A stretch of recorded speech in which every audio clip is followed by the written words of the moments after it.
Good day, Dr. Mel and classmates. I'm Paula, and today our next topic is checklist on grammar and style, a part of the topics from Module 4 and why they matter and common mistakes to avoid, and a fun editing exercise. So by the end, you'll see grammar and style not as rules, but as tools to make your writing clearer and more engaging. Grammar ensures clarity, and style makes writing engaging, and together they build trust. Clear grammar delivers the message, while style gives it voice and consistency. And without them, even the strongest ideas can seem careless. Now we come to the grammar and style checklist. The repeat offenders that appear everywhere, from school papers to professional reports. Once you know them, you'll spot and fix them more easily. Next, we'll walk through 12 common errors with clear examples. First up, sentence fragments. Unfinished thoughts that look like sentences but lack a subject, verb, or complete idea. For example, the mayor held a press conference about the new park. The second part isn't complete. It leaves us hanging. To fix this, we combine it into a full sentence. The mayor held a press conference about the new park. Fragments are common in rush writing, but once you spot them, they're easy to correct. Next is sentence sprawl.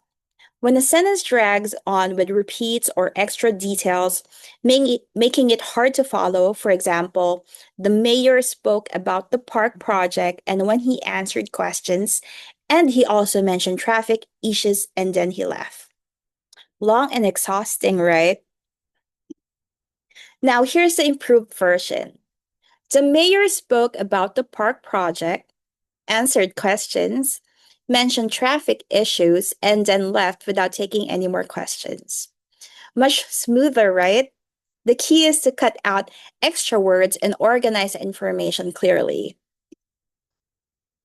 Now, for the misplaced or dangling modifiers, words or phrases in the wrong spot, so they describe the wrong thing. For example, running fast, the finish line was crossed.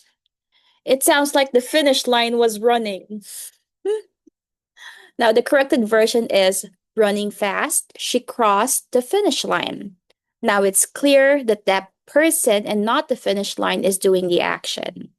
So the key is always place modifiers next to the word they are supposed to describe.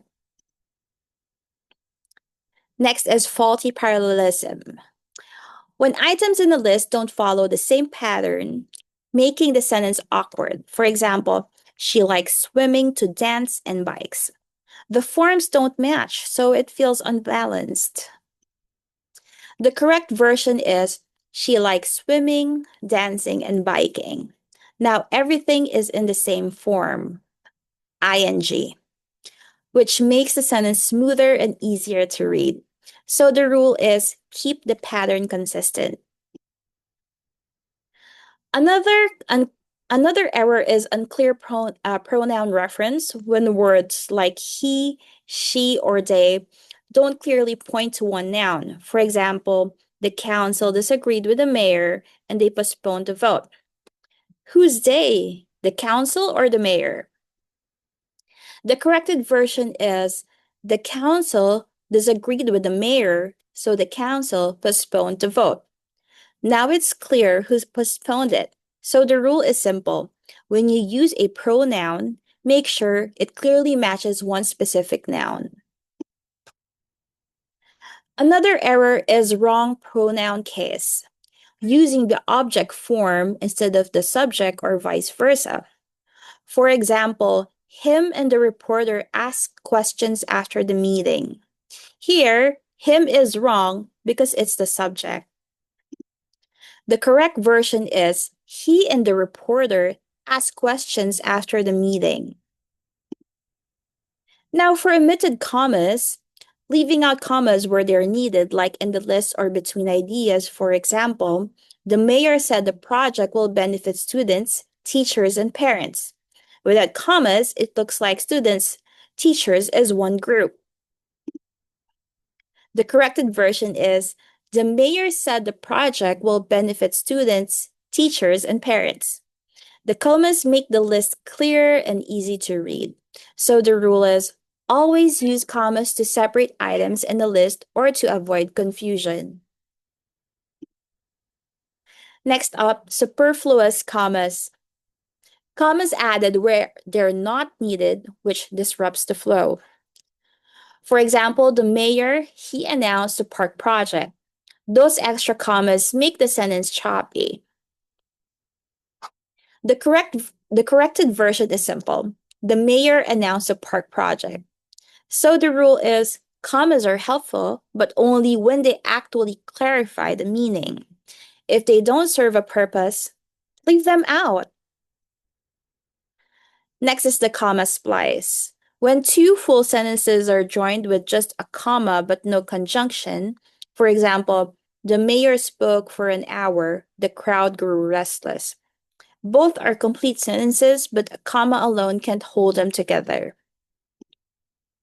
The corrected version is, the mayor spoke for an hour and the crowd grew restless. Adding conjunction and fixes the problem. So the tip is, if you're joining two full sentences, use a conjunction like and, but, or so, or separate them with a period. Another common mistake is apostrophe errors. Apostrophes show contractions, don't, apostrophe, T, and do not. Or possession, the mayor's speech. For example, the city council released its report. Wrong. It means it is, not possession. So the correct version is, the city council released its report with no apostrophe. So remember, it apostrophe s always means it is or it has. If you mean possession, like its report, there's no apostrophe. Another issue is confusing words that sound alike or look similar but differ in meaning. For example, the principal of the school supported the event. Wrong, because principal means a rule, not the head of the school. So the correct version is, the principal with PAL of the school supported the event, with principal spelled with PAL, meaning the head of a school. Other tricky examples include their and der, they with apostrophe RE, or affect and effect. These mistakes can change the meaning of a sentence, so it's always important to double check which word you're using. And finally, misspellings. Simple but still one of the most common mistakes. A single error can make writing look really careless. For example, the mayor announced a separate budget for housing. Separate is misspelled. The correct version is SEPARAT. The mayor announced a separate budget for housing. The rule here is simple. Always double check tricky words and don't be afraid to use spell check or a dictionary. Even professional writers do this. Now, let's pause for a quick activity. I prepared a short new style passage with hidden grammar and style errors. Take 60 seconds to spot as many as you can, and we'll review the corrections together after.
Time's up.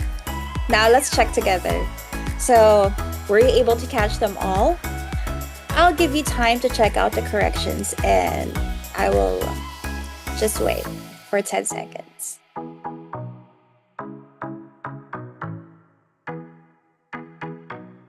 So this shows how small grammar lapses can affect clarity, but with careful editing, the meaning becomes polished and easier to understand. Now, to close, grammar gives clarity, style gives voice, and editing gives polish. Together, they make writing not just correct but effective, engaging, and credible, leaving a lasting impact on the reader. These references are excellent tools if you'd like to dive deeper into grammar and style beyond today's presentation. They are widely used by students, editors, and professionals.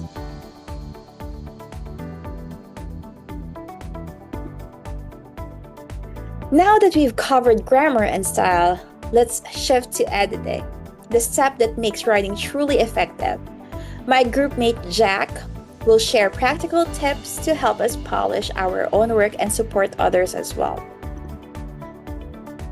We appreciate your time and participation. So before we end, here are 2 questions for you to think about.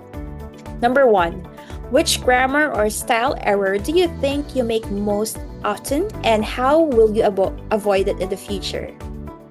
Number 2, why do you think grammar, style, and editing are equally important in effective writing? Thank you once again.